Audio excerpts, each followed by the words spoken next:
कहते हैं जो लोग मोहब्बत में होते हैं वो बहाने नहीं देखा करते।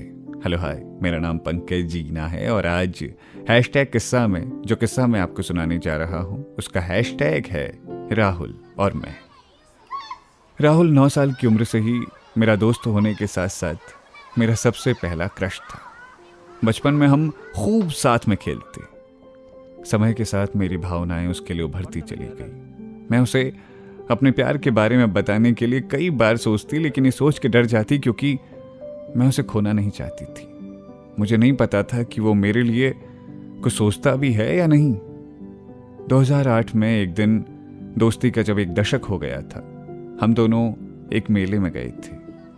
राहुल ने मेरे लिए फूल खरीदे और कहा, मुझे एहसास करने में समय लगा लेकिन मैं तुमसे प्यार करता हूँ।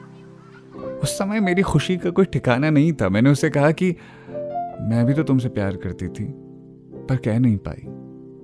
और इसके साथ ही हमारी प्रेम कहानी शुरू हो गई। अच्छे और पुराने दोस्त तो थे ही हम, अब प्रेम भी धीरे धीरे आगे बढ़ता गया। अगले 8 सालों तक हम प्रेमियों की तरह लड़े, साथ रहे, पर हमने अच्छे दिन बिताए। मैं राहुल के सामने अपने दिल के सारे जज्बात रख देती। उसने मेरी जीत को अपनी जीत की तरह मनाया और मेरे अपने माता पिता को खोने के बाद भी मुझे खूब संभाला।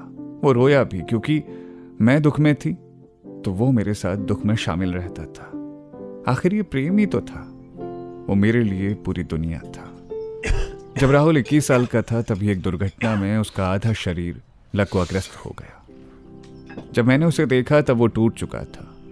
मैंने उसे संभालते हुए कहा कि हम इससे साथ लड़ेंगे, तुम अकेले नहीं। हॉस्पिटल से आने के बाद मैंने उसका ख्याल रखा, उसके हर एक काम को आसान बनाया।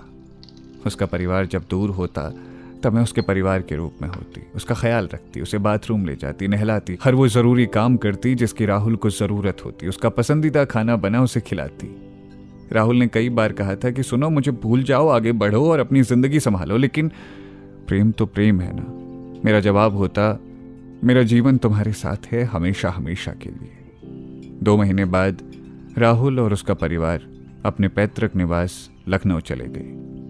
उन दिनों हमने 4 साल के लिए लंबी दूरी तय की, लेकिन प्रेम में दूरी कहाँ ही मंजूर होती है। तो मैंने राहुल के माता पिता से शादी के लिए पूछा, लेकिन राहुल के पिताजी ने इनकार कर दिया। पिता के मना करने पर भी हम दोनों ने हार नहीं मानी। कुछ समय बाद राहुल को एक पुनर्वास केंद्र ले जाया गया। वहां आने वाले जीवन के बारे में राहुल को सिखाया गया। जब मैंने उस केंद्र के कर्मचारियों से बात की तो उन्होंने हमारी कहानी सुनकर राहुल के पापा को भी समझाया। अंत में राहुल के पापा ने हमारी शादी पर हामी भरते हुए कहा कि तुम लोगों का बंधन इतना मजबूत है कि कोई इसे नहीं तोड़ सकता। घर वालों के आशीर्वाद के साथ हम दोनों ने शादी कर ली।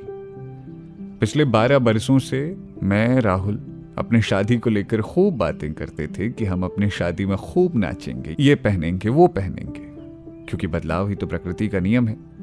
तो बहुत सी चीजें बदल गई। राहुल के साथ 7 फेरों के दौरान मैंने उससे वादा किया कि मैं जीवन भर तुम्हारे जीवन की छड़ी बनकर रहूंगी। राहुल अक्सर कहते हैं कि मैं बहुत भाग्यशाली हूं जो मुझे तुम मिली, लेकिन मैं भाग्यशाली हूं कि मुझे मेरे बचपन का प्यार मिला ताउम्र के लिए।